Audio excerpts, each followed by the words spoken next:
तो important functions के series में नेक्स्ट फंक्शन यहाँ पे ले रहे हैं फ्रैक्शनल पार्ट फंक्शन। तो फ्रैक्शनल पार्ट फंक्शन को जनरली इस तरीके से डिनोट किया जाता है f x is equal to, तो फ्रैक्शनल के लिए इस तरीके का ब्रैकेट यूज़ किया जाता है, तो f x is equal to fractional part of x. जब भी ऐसे लिखा जाएगा इसका मतलब हो गया कि f x is equal to fractional part of x. अब जैसे नाम से क्लियर है कि किसी भी नंबर का ये फ्रैक्शनल पार्ट है। जैसे किसी भी नंबर को, अगर कोई नंबर अगर x है तो उसको ऐसे लिखा जा सकता है। इससे पहले हमने ग्रेटेस्ट इंटीजर पढ़ रखा है यहाँ पे, तो किसी भी नंबर को इस तरीके से लिखा जा सकता है इंटीजर प्लस फ्रैक्शन। तो any number can be written like this, integer part plus उसका फ्रैक्शन पार्ट। तो फ्रैक्शन पार्ट को आप यहाँ पर ऐसे लिख सकते हो, this can be written as x minus number minus उसका जो भी इंटीजर पार्ट है वो। जैसे फॉर एग्जांपल अगर आपको फ्रैक्शनल पार्ट यहाँ पे लिखना है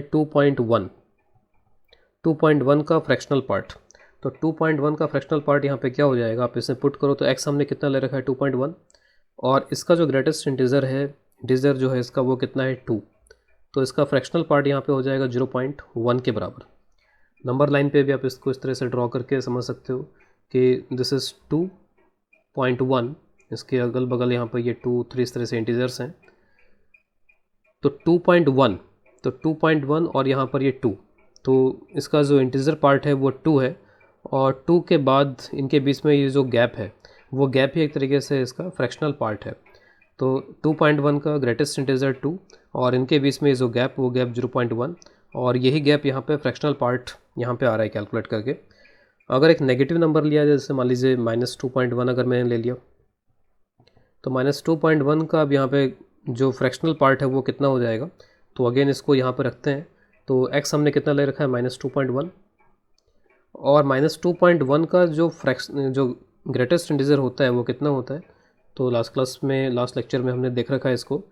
तो यहाँ पे सपोज़ ये है -2, ये है -3, और यहाँ कहीं पे ये आएगा -2.1। तो -2.1 से छोटा सबसे बड़ा इंटीजर जो है वो -3 है, तो इसका मतलब इसका जो ग्रेटेस्ट इंटीजर है वो -3 होगा। तो माइनस यहाँ पे बीच में आ रहा है, और ग्रेटेस्ट इंटीजर की वैल्यू कितनी है -3। तो यहाँ पर अगर आप ये देखो तो ये कितना हो जाएगा, इसमें 3 - 2.1 आंसर हो जाएगा 0.9। तो -2.1 का जो फ्रैक्शनल पार्ट है वो 0.9 है। और जैसे मैंने कहा था कि एक नंबर जो भी होता है और उसका जो ग्रेटेस्ट इंटीजर होता है उनके बीच में ये जो गैप है, यही गैप एक तरीके से फ्रैक्शनल पार्ट के बराबर है। यहाँ पर भी आप देख सकते हो कि ये वो नंबर है, ये इसका ग्रेटेस्ट इंटीजर है, और इसके बीच में जो गैप है, ये गैप कितना आ रहा है यहाँ पे 0.9 के बराबर आ रहा है। तो 0.9 इज़ द गैप, और वही यहाँ पे फ्रैक्शनल पार्ट का आंसर है। बहुत से लोग इसमें गलतियाँ कर देते हैं, इसमें कुछ 0.1 -0.1 आंसर बताना शुरू कर देते हैं इसका, जो कि गलत हो जाएगा। तो इट इज़ 0.9 और यहाँ पर ये 0.1 है। तो माइनस के केस में हमें थोड़ा एक्स्ट्रा केयरफुल यहाँ पे रहना पड़ेगा, क्योंकि आंसर कुछ इस तरीके का आता है इसका। अगर किसी इंटीजर का फ्रैक्शनल पार्ट निकालना हो, जैसे मान लीजिए अगर 2 का फ्रैक्शनल पार्ट निकालना हो, तो अगर मैं इसी फॉर्मूले का यहाँ पर यूज़ करूँ, तो x हमने कितना ले रखा है 2, इसका जो इंटीजर है ग्रेटेस्ट इंटीजर है वो भी 2, तो आंसर कितना आ जाएगा 0। ऐसे ही एक्सपेक्ट करना चाहिए था हमको यहाँ पे, क्योंकि अगर ये इंटीजर है तो इसमें there is no fractional part, तो फ्रैक्शनल पार्ट नहीं है तो आंसर हो जाएगा 0। अब फ्रैक्शनल पार्ट फंक्शन का ग्राफ बनाने की कोशिश करते हैं। तो इसकी वैल्यू के बारे में अगर हम थोड़ा सा आइडिया लगाएं, तो हमें ये एक आइडिया मिल रहा है कि हमेशा फ्रैक्शन टाइप की वैल्यू आएगी इसकी। तो बहुत आसानी से ये देखा जा सकता है कि इसकी जो वैल्यू आएगी वो हमेशा 0 से लेकर के 1 के बीच में ही रहेगी, यानी 1 के बराबर तो कभी आ ही नहीं सकता, क्योंकि आप जो भी एग्जांपल देख रहे हो इसमें एक इंटीजर और उसके बाद में उससे जो जस्ट बड़ा है यहाँ पर उसके बीच में गैप निकाला जा रहा है, और यहाँ पे और जो गैप आएगा वो हमेशा 1 से कम ही आएगा। ऐसा नहीं हो सकता है कि गैप जो है 2 से 3 के बीच का ये 1 आ जाए। अगर आप नंबर 3 ले लोगे तो फ्रैक्शनल पार्ट खुद ही 0 हो जाएगा। तो फ्रैक्शनल पार्ट 0 हो सकता है, नेगेटिव कभी भी नहीं आएगा फ्रैक्शनल पार्ट। तो 0 से लेकर 1 के बीच में इसकी वैल्यू रहेगी। इसका ग्राफ प्लॉट करने की कोशिश करते हैं। तो इसका ग्राफ प्लॉट करने के लिए मैं इसको ऐसे लिख रहा हूँ, fractional part is equal to x minus this. अब फ्रैक्शनल पार्ट का जब भी हम यहाँ पे ग्राफ ड्रॉ करेंगे तो ये तो x आ गया यहाँ पे, और जनरली हमें ग्राफ ड्रॉ करने के लिए ये कोशिश करनी चाहिए कि ये जो पार्ट है ये मॉड, अगर मॉड आ रहा है तो मॉड फ्री हो जाए, ग्रेटेस्ट इंटीजर अगर आ रहा है तो ग्रेटेस्ट इंटीजर फ्री हो जाए यहाँ पर ये। तो मैं इसको ग्रेटेस्ट इंटीजर फ्री कर रहा हूँ, तो उसके लिए हमें डिफरेंट फिर x की रेंज लेनी पड़ेगी। जैसे x अगर 0 से 1 है तो फिर ये 0 हो जाएगा, अगर x 1 से 2 है तो फिर यहाँ पर ये 1 हो जाएगा। तो डिफरेंट डिफरेंट रेंज में ये जो टर्म है इसकी वैल्यू अलग अलग आने वाली है इसके अंदर, लेकिन जो भी फ्रैक्शनल पार्ट की वैल्यू आएगी वो हमेशा 0 से 1 के बीच में ही लाई करेगी। तो मैं डिफरेंट डिफरेंट रेंजेस यहाँ पे ले रहा हूँ। तो अगर आप 0 से 1 के बीच का अगर यहाँ पर ले लो, सपोज x इस बीच में है, तो फिर फ्रैक्शनल पार्ट की जो वैल्यू होगी x - 1 हो जाएगी। अगर आप इसको 1 से 2 के बीच में रख लो तो फ्रैक्शनल पार्ट की जो वैल्यू होगी 1 से 2 के बीच में ग्रेटेस्ट इंटीजर 1 हो जाएगा। तो फ्रैक्शनल पार्ट, सॉरी ये x - 0 है, दिस इज x, ये x हो जाएगा यहाँ पे। फ्रैक्शनल पार्ट की इसमें वैल्यू हो जाएगी 1, तो ये x - 1 हो जाएगा। 2 से 3, ठीक है। तो इस तरीके से वैल्यूज़ को हम बढ़ा बढ़ा करके यहाँ पे देख सकते हैं कि जो फंक्शन है वो किस तरीके का यहाँ पे आएगा। तो फंक्शन यहाँ पर नॉन यूनिफॉर्म डिस्ट्रीब्यूशन टाइप का है, क्योंकि डिफरेंट डिफरेंट रेंज के अंदर यहाँ पे फंक्शन चेंज हो जा रहा है। यहाँ पर x है, यहाँ पर x - 1 है, यहाँ पर x - 3 है। अगर आप थोड़ा नेगेटिव में चले जाओ, जैसे -1 से अगर आप 0 तक जाओ, तो अगर आप -1 से 0 तक जाओगे इसमें, तो उस केस में जो ग्रेटेस्ट इंटीजर है वो -1 हो जाता है। तो फ्रैक्शनल पार्ट जो है वो यहाँ पर हो जाएगा x + 1 हो जाएगा इस केस में। तो इनका ग्राफ एक एक करके प्लॉट करने की कोशिश करते हैं और फिर देखते हैं कि किस तरीके का पैटर्न यहाँ पर ग्राफ के अंदर दिख रहा है। तो this is y and this is x। x जब यहाँ पे 0 से 1 के बीच में है तो आपको ग्राफ किसका बनाना होगा, x का, यानी कि जो fx है, fx या y जो है वो x के बराबर है। तो y = x का ग्राफ बनाना पड़ेगा। तो y = x का हमने ग्राफ बनाया। जब x एग्जैक्टली 0 रहेगा तो फ्रैक्शनल पार्ट भी यहाँ पे क्या रहेगा, 0। जब यहाँ पर आप 1 तक पहुँच गए, तो जब भी आप किसी इंटीजर की बात करोगे तो किसी भी इंटीजर के लिए फ्रैक्शनल पार्ट 0 होता है। तो अगर आप इसमें 1 रख लो तो 1 पे फ्रैक्शनल पार्ट कितना आ जाएगा, 0 आ जाएगा। तो 1 लेकिन आप किस में रख पाओगे, 1 आप, क्योंकि 1 के इक्वल ये वाला यहाँ पे रेंज है तो इसके अंदर 1 रख पाएंगे। तो 1 यहाँ पे रखा तो 0 मिल जाएगा, तो यहाँ पे 0। इसका मतलब 1 पे आप जो वैल्यू है वो इस फंक्शन से रीड नहीं कर सकते, इस ग्राफ से रीड नहीं कर सकते। इसके बाद में आगे बढ़ते हैं। 0 से 1 हो गया, 0 से 1 के बाद में 1 से 2। तो 1 से 2 में जो ग्राफ है वो x - 1 का है। तो x - 1 का जो ग्राफ होता है वो यहाँ पर 1 से होते हुए गुजरेगा इस तरीके से। अगेन पैरेलल चलेंगे सबके सब, क्योंकि सब में यहाँ पर जो x के आगे कोफिशिएंट है वो 1 है, तो ये सारे ग्राफ पैरेलल बनने वाले हैं। अगेन जब आप 2 तक पहुँचोगे तो 2 से आप वैल्यू यहाँ पर रीड नहीं कर पाओगे, 2 से आप वैल्यू यहाँ पर रीड करोगे और ये 0 होगा। फिर उसी तरीके से 2 से 3 के लिए भी, ठीक है। तो इस तरीके से यहाँ पर एक ग्राफ चलते जाएंगे और ये जो वैल्यू है यहाँ पर, ये जो वैल्यू है वो कहाँ को अप्रोच कर रही है, तो x = 1 पे ये जो y = x वाला ग्राफ है वो जस्ट 1 तक अप्रोच करता है। तो ये फ्रैक्शनल पार्ट की जो वैल्यू है वो जस्ट 1 तक अप्रोच कर सकती है, 1 के बराबर नहीं हो सकती, 1 से छोटी ही रहेगी हमेशा। अगर आप इधर के लिए अगर आप ग्राफ बनाओ यहाँ पर इसमें, तो इधर के लिए जैसे अगर जब -1 होगा तो -1 पे तो फ्रैक्शनल पार्ट 0 हो जाएगा। और उसके बाद में जब आप 0 तक जाओगे तो 0 पे अगेन ये 0 होगा और यहाँ पर आप ये वाइट सर्किल इस तरीके का बना सकते हो। फिर उसके बाद में और आगे बढ़ते हैं। -1 इधर -2 से अगर आप स्टार्ट करो तो -2 पे जस्ट यहाँ पर ये 0 हो जाएगा और उसके बाद यहाँ पर ये कुछ इस तरीके से जाएगा। तो इस तरीके का यहाँ पर कॉम्बिनेशन ऑफ स्ट्रेट लाइंस का ग्राफ यहाँ पर आता रहेगा। और आप देख सकते हो कि ग्राफ जो है रिपीट ही कर रहा है अपने आप को। जैसे ये जो टुकड़ा है ग्राफ का, इस टुकड़े को ही आप बार बार रखते जाओ तो ये जो ग्राफ है वो एक रिपीटिंग नेचर का ग्राफ है यहाँ पर। तो फ्रैक्शनल पार्ट का ग्राफ स्ट्रेट लाइन कुछ इस तरीके का बन रहा है। इससे पहले हमने ग्रेटेस्ट इंटीजर का ग्राफ बनाया था जो कि कुछ इस तरीके से स्टेप के फॉर्म में था।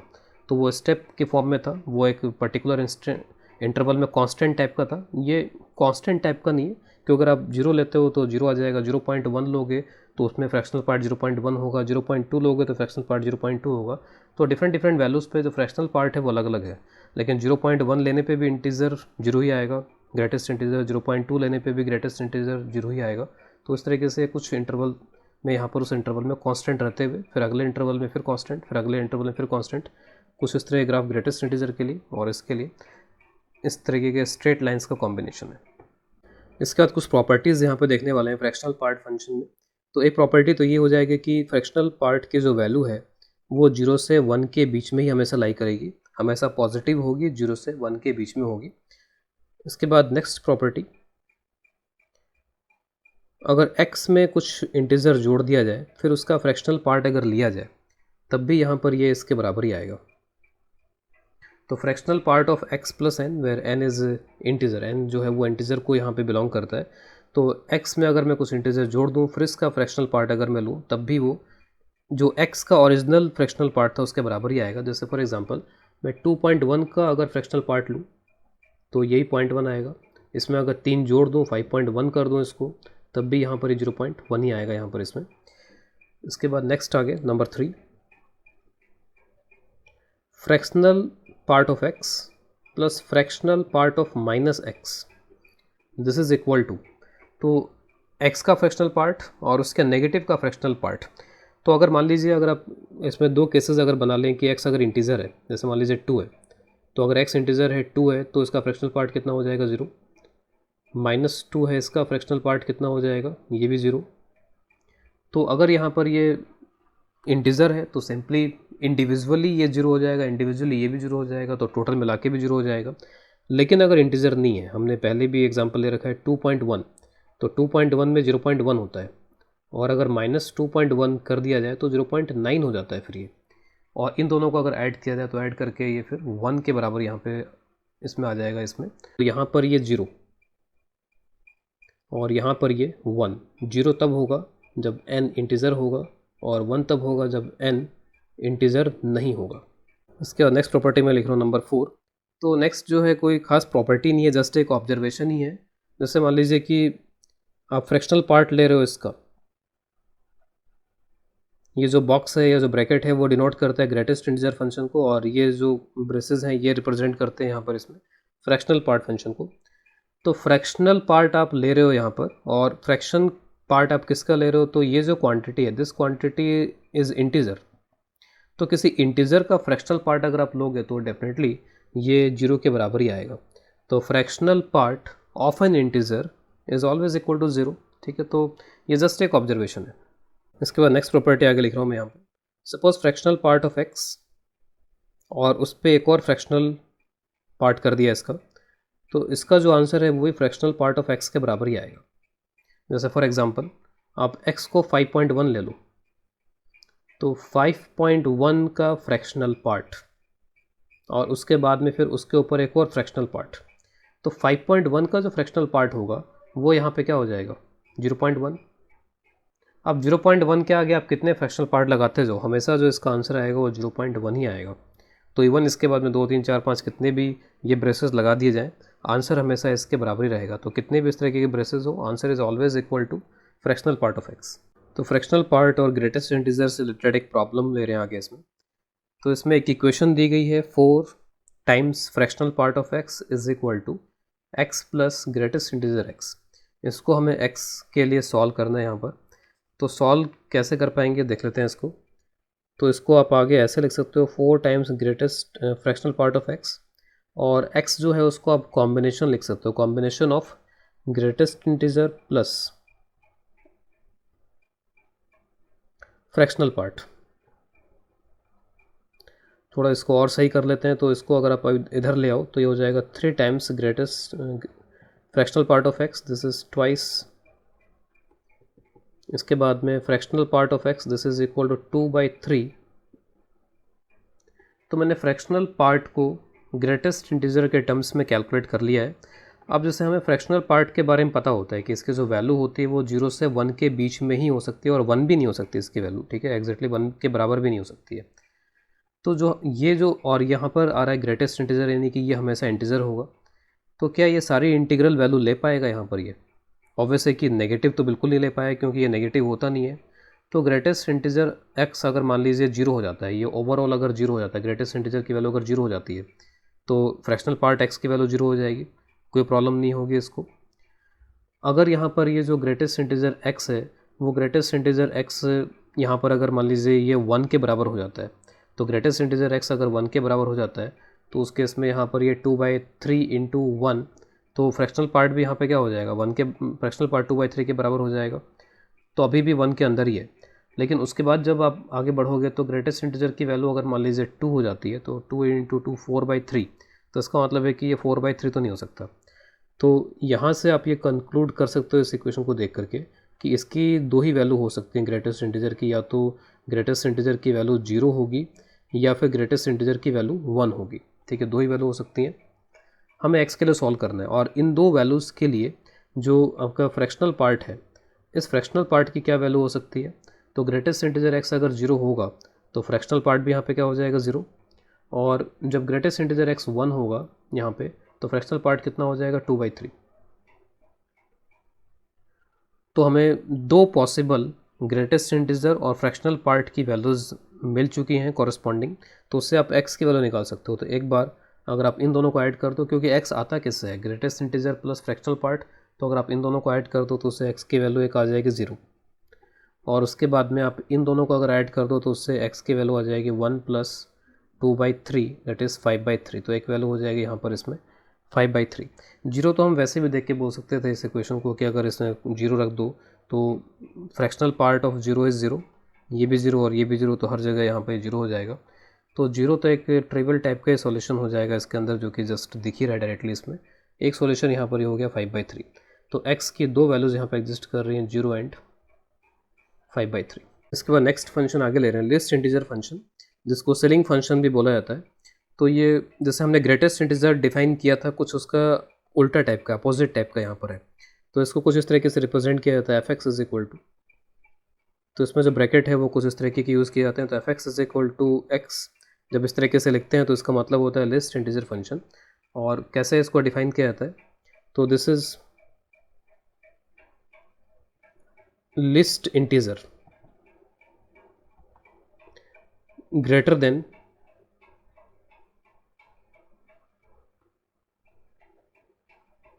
और इक्वल टू x। तो इसमें अगर मैं सपोज अगर इसकी वैल्यू कैलकुलेट करूँ 2.1 का लिस्ट इंटीजर क्या होगा, तो अगेन नंबर लाइन पे चलते हैं। 2.1 है, सपोज यहाँ पे 3 है, तो 2.1 खुद एक इंटीजर नहीं है, अगर इंटीजर होता तो यही वैल्यू हो जाती। तो लिस्ट इंटीजर क्या होता है, ग्रेटर देन और इक्वल टू x। तो इससे जो बड़ा है उसके तरफ जाएंगे यहाँ पर, और उसमें सबसे छोटे को देखेंगे, लिस्ट इंटीजर ग्रेटर देन और इक्वल टू x, ठीक है। तो इससे बड़ा यहाँ पे सबसे छोटा इंटीजर, इससे बड़ा सबसे छोटा इंटीजर, ग्रेटेस्ट इंटीजर में इससे छोटा सबसे बड़ा इंटीजर लेते थे, तो इससे बड़ा सबसे छोटा इंटीजर यहाँ पे क्या हो जाएगा 3। तो 2.1 का least integer is equal to 3। अगर वही -2.1 के लिए पूछ लिया जाए तो -2.1, तो अगेन नंबर लाइन पे इस तरीके से दिखा सकते हैं इसको, -2 है यहाँ पे, -3 -1 इस तरीके से है, -2.1, दिस इज -2.1। तो -2.1 से बड़ा सबसे छोटा इंटीजर, तो -2.1 से बड़ा सबसे छोटा इंटीजर यहाँ पे क्या हो जाएगा -2। तो इसका आंसर जो है वो -2 के बराबर आ जाएगा इसमें।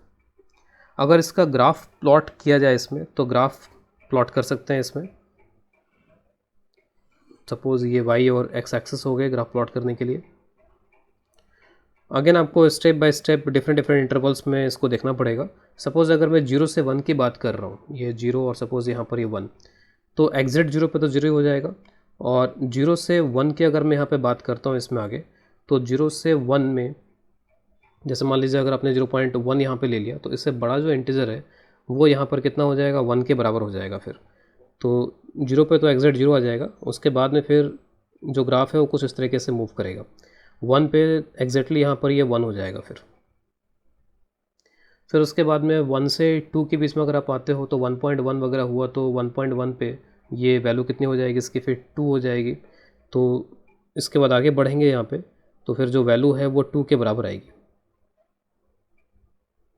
एग्जैक्ट 1 पे तो ये वाला सर्किल बन जाएगा यहाँ पे वाइट सर्किल, और उसके बाद में लास्ट में यहाँ पर ये डार्क सर्किल ऐसा बना सकते हैं। ये 2 के लिए आ रहा है। ग्राफ में अगर डिफरेंस देखना चाहें, ये लिस्ट इंटीजर का ग्राफ है, जो ग्रेटेस्ट इंटीजर का ग्राफ हमने बनाया था, तो ग्रेटेस्ट इंटीजर का जो ग्राफ होता है वो कुछ इस तरीके का आया था। 0 से 1 के बीच में तो एग्जैक्ट 0 पे 0 हो गया था, और उसके बाद में ये 0 से 1 तक पूरा 0 रहा था यहाँ पर ये। फिर उसके बाद में ये 1 पे एग्जैक्टली 1 हो गया था, फिर उसके बाद 1 से 2 तक यहाँ पर ये 1 रहा था। तो जो ग्राफ है, ग्राफ में डिफरेंस, ये जो ग्राफ है वो यहाँ पर नीचे बन रहा था, फिर उसके बाद में ये जो ग्राफ है फिर वो यहाँ पर नीचे बन रहा था। यहाँ पर जो ग्राफ है वो थोड़ा ऊपर की तरफ शिफ्ट हो गया, यहाँ पे जो ग्राफ इसका आ रहा था वो नीचे आ रहा था। तो ये हो गया इन दोनों के ग्राफ।